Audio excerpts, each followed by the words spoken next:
Recording in progress. This is a therapy session between Will Hunting and his therapist who is using cognitive behavioral therapy to treat him. Will is a 20-year-old mathematics genius who has the opportunity to get out of his dead-end janitor job, but his maladaptive behavior patterns keep him stuck in Southie. Will struggles with regulating his anger and has found himself in trouble with the law and forced to attend court-ordered therapy. Will is not thrilled about this development, but is participating somewhat so that he can participate in high-level mathematics work at MIT. Will had a deeply traumatic childhood that he has not processed. Growing up in the foster system, he was abused as a child.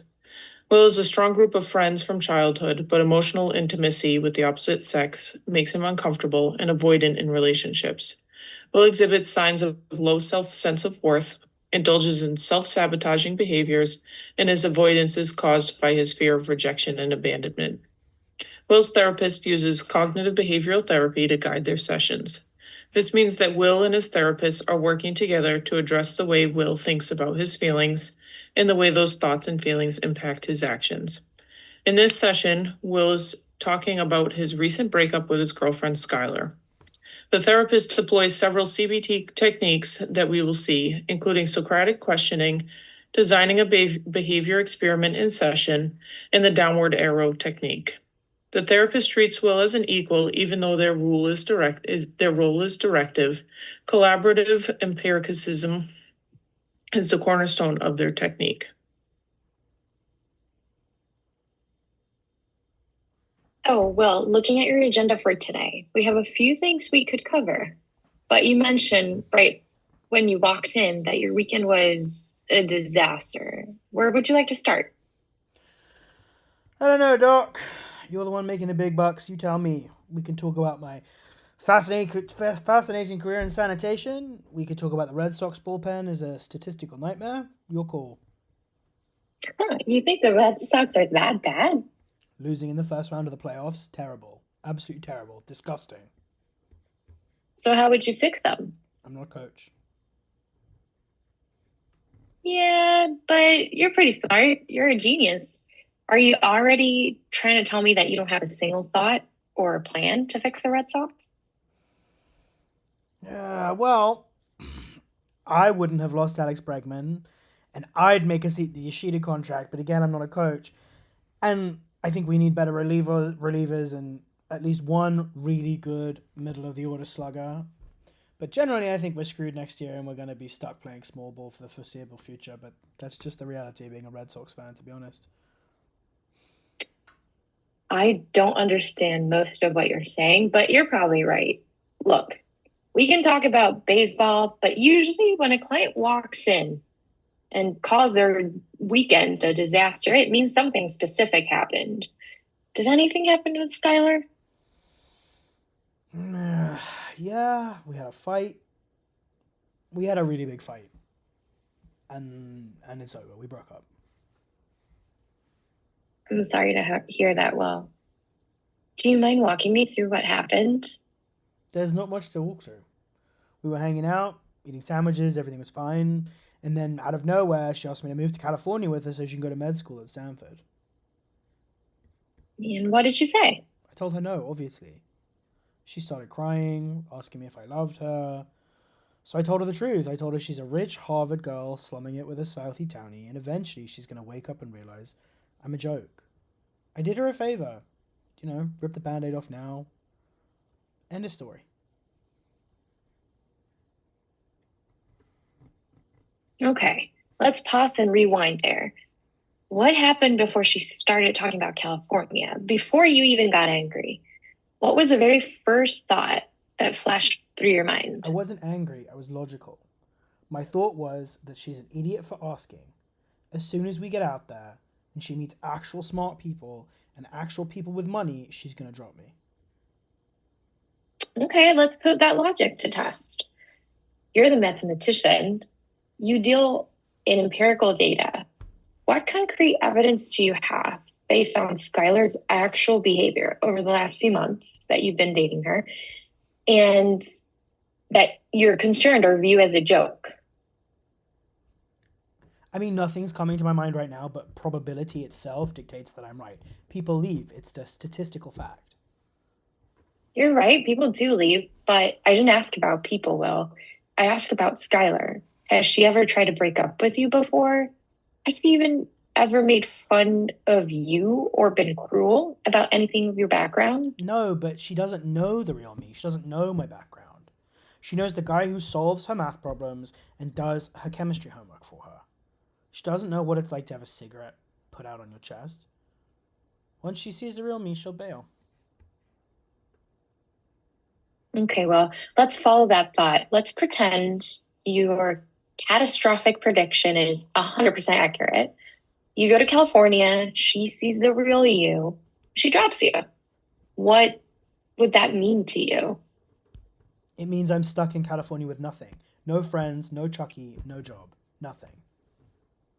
And if you're stuck in California and the person you allowed yourself to love left you, what does that even mean about you?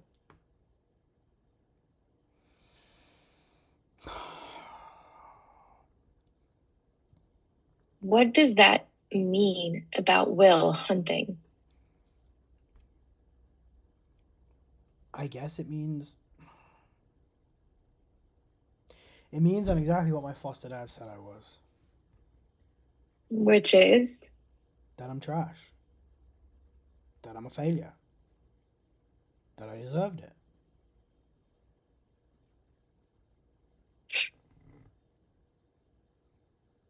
notice what just happened there, Will.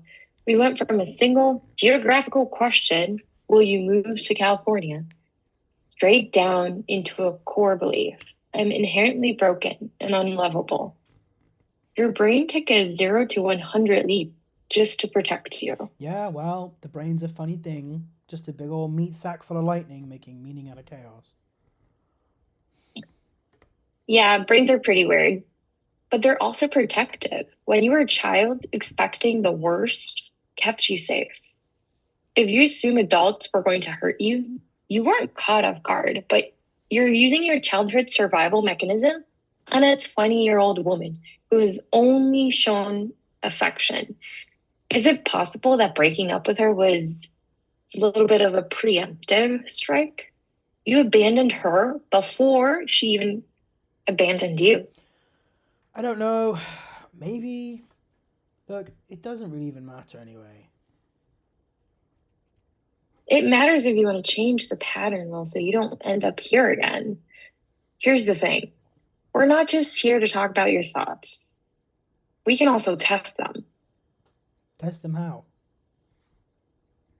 Let's run an experiment. Your working hypothesis right now is if Skylar sees me my real life and my flaws, she'll probably be disgusted and abandon me. You're a man of logic, Will. How could you test that in reality without even needing to move to California? You want me to give her a pop quiz? You want me to give her a Scantron to fill out about my childhood trauma? Oh, no scantrons, just data, right? We want to collect data and we want to test in real life what you've been hiding from her. What is one thing that you've been hiding from her? I've never introduced her to my brothers. I've never shown her the inside of my apartment, honestly. She's never even been to Southie. She goes to Harvard. You don't bring a Harvard girl to a Southie dive bar. So bring her to your neighborhood. Expose her to the real you. That's your experiment. I just told you we just broke up. Yeah, you pushed her away out of fear. But I suspect that if you call her and ask her to meet your friends, I think she would listen.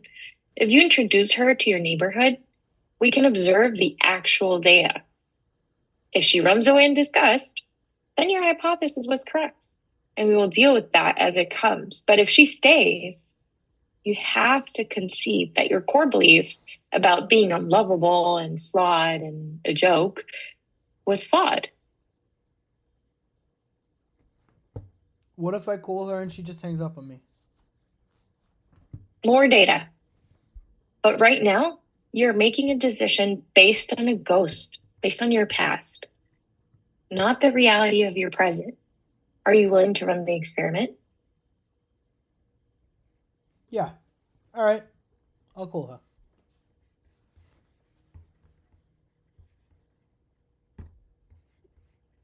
All right, so this exchange during a session between Will and the therapist from the middle of the movie summarizes the core CBT premise that thoughts, feelings, and behaviors can be examined and altered by changing Will's core beliefs through evidence-based experiments and other methods such as Socratic questioning and the downward arrow technique. Therefore providing Will with a concrete pathway and plan to break this self-sabotaging cycle that he's been in. So first we could see that the therapist used the Socratic questioning technique, prompting Will for more concrete evidence that Skylar views him as a joke, such as what concrete evidence do you have? And then next, the downward arrow technique was also applied. We saw that the therapist asks for the initial automatic thoughts Will is having, and then keeps probing until the core belief of Will saying, "I am trash," finally emerges. And then finally, the therapist quickly designed in real time a behavioral experiment for Will to do outside of the session by proposing that he bring Skylar to Will's neighborhood in Southie to kind of test his core belief and hypothesis. And in the end, he did agree to call her and test this experiment to see if his core beliefs are flawed. So overall, the small chunk of the session was a good demonstration of how techniques can be applied in CBT to change Will's maladaptive thought processes and core beliefs and behaviors.